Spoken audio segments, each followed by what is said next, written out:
When GTA 5 launched in 2013, it didn't just arrive as another blockbuster release, it arrived as a statement. A statement about ambition, about excess, about how far a generation of consoles could be pushed before finally collapsing under the weight of modern game design. At that point, the PlayStation 3 and Xbox 360 were nearing the end of their life cycle. They were almost 8 years old, during a time when open worlds were smaller, simpler, and far less demanding. Yet, Rockstar Games used those machines as a foundation for what would become one of the most complex and expensive video games ever made. To really understand why GTA 5 felt so overwhelming for the PS3 and Xbox 360, you need to go back to the era in which those consoles were designed. The mid-2000s were a different time. Memory was expensive. CPUs were slow by modern standards. Hard drives were not designed for constant high-speed streaming of massive assets. Consoles were expected to run relatively contained experience, not fully simulated cities with thousands of moving parts. And yet, GTA 5 demanded exactly that. The PlayStation 3 in particular represented both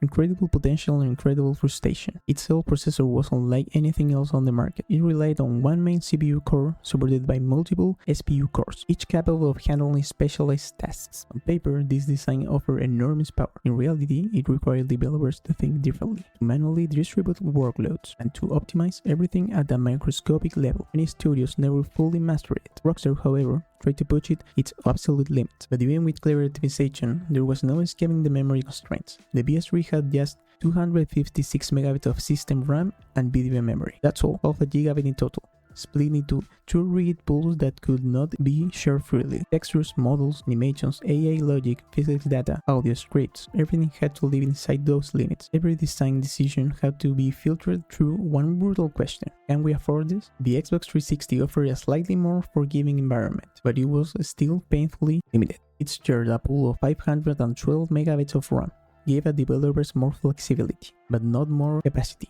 The CPU was easier to work with, but still weak by modern standards. The GPU struggled with complex shaders, dense geometry, and high-quality effects. Just like on the PS3, there was no room for waste. Every byte mattered. Now imagine trying to build Los Santos under those conditions. Not just, but a believable city. City with highways, suburbs, downtown districts, deserts, forests, oceans, and mountains. City filled with traffic systems, pedestrians' behaviors, random events, wildlife, and emergent chaos. GTA 5 wasn't static. It was constantly moving, constantly calculating, constantly reacting to the player. On top of that, Rockstar introduced one of the most demanding features the series had ever seen. 3 fully playable protagonists. Michael, Franklin, and Trevor weren't just different character models. Each had unique animations, dialogue, missions, vehicles, and locations. At almost any moment, the game could instantly switch between them, loading a completely different part of the map without a loading screen. From a technical standpoint, this was borderline insane. To make this possible, Rockstar had to rely on one of the most aggressive streaming systems ever implemented on console hardware. The world of GTA 5 was never fully loaded.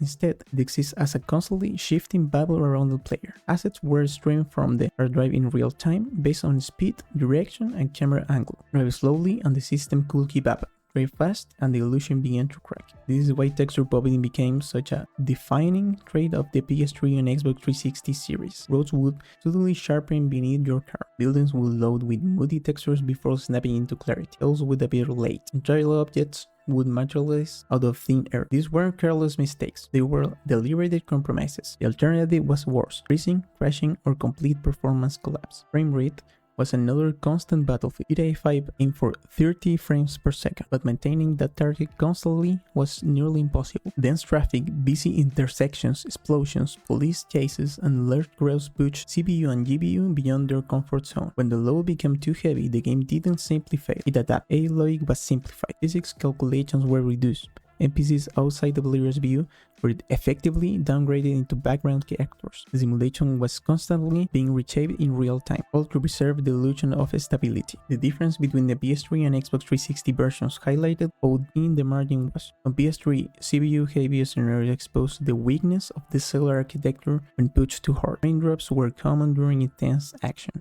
and loading times were often longer. Memory fragmentation created additional problems, forcing Rockstar to be extremely conservative with asset usage. On Xbox 360, performance was often slightly more stable, but at a visible cost. Texture resolution suffered, screen tearing was frequent, and visual compromises were more obvious in motion. Neither version escaped the struggle. Both were stretched far beyond what their designers ever anticipated. Despite all of this, GTA 5 didn't feel like a compromised experience. Players didn't talk about memory badges or CPU bottlenecks. They talked about the characters, the missions, the stature, the scale. They talked about how alive the world felt. Rockstar had succeeded in doing something extraordinary, hitting extreme technical limitations behind sheer ambition and design confidence. Looking back now, GTA 5 stands as a defining moment in gaming history. Not just because of its success. Looking back now, GTA 5 stands as a defining moment in gaming history. Not just because of its success, but because of what it represents.